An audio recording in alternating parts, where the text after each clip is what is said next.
Danes pa sem želela se dotakniti ene teme, ki je ful pomembna za vsakega podjetnika po podjetnico in preden narediš tale mind shift, če tako rečem, prej pride do uspehov. In to je vprašanje, ali si večino svojega življenja oziroma svojega, ko si v akciji, ali si v vlogi žrtve ali si v vlogi liderja.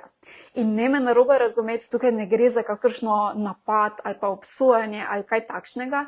Gre za to, da mogoče pogledamo vase, ker verjetno vsi, ki smo že nekaj časa na podjetniški poti, vemo, da je na podjetniški poti so vedno padci, pa so malo vzponi, imamo takšno pestro pot in je lahko včasih kdaj tudi težko. In takrat, ko je težko, lahko pademo v eno tako negativno luknjo in se včasih kar težko potem izkopati iz te luknje.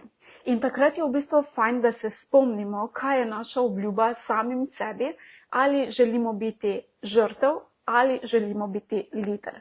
Ker tako kot v bistvu tudi potem delujemo, tako nas v bistvu tudi nekako začutijo in dojemajo naše stranke.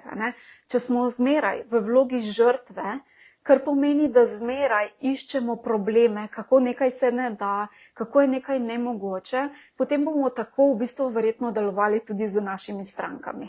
Da ne bomo res tisto iskreno noter jim pomagali, ampak bomo iskali nekako najlažjo pot in iskali izgovore, zakaj pa to ne moreš narediti ali kakorkoli.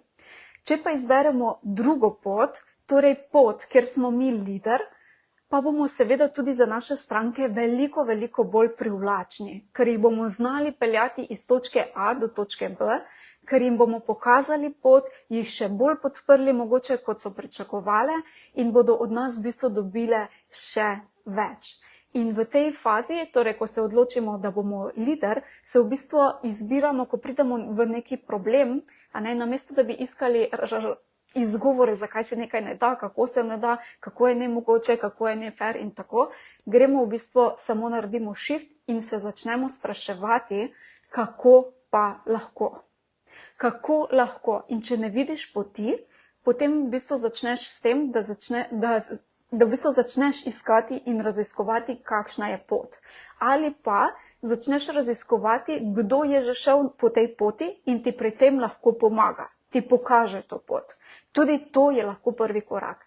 Ampak, ko se enkrat fokusiramo na mesto, kako se ne da, kako se ne more, kako ni fer, na to, kako se da in iskanje poti, potem običajno tudi velikokrat do nas pridejo neke nove poti, neke nove ideje, na katere sploh nismo pomislili in nas začne to polniti. In če smo v tisti luknji negativni, ko se verjetno vsi kdaj pa kdaj pademo, ampak samo potem je odvisno, kako hitro se iz te luknje potegnemo oziroma pridemo. In če takrat v bistvu tisti luknji se spomnimo, moja obljuba je bila, da sem lider, da nisem žrtev, iščem pot iz te luknje, kako lahko.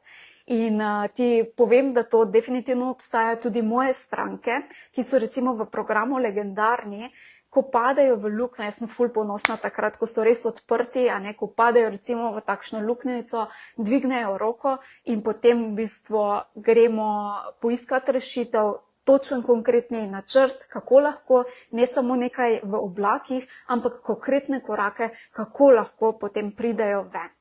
In tako da res obstaja, ampak samo na nas je v bistvu, da se odločimo, kaj izbiramo in bom ful vesela, če v komentar spodaj napišeš, kaj si ti pogosto, pa mogoče kaj si obljubiš, da bo v bodoče boljše, ker vsi imamo, verjamem, da prostor za neko rast in pa, da nekaj spremenimo na boljše, da se izboljšamo in tako naprej.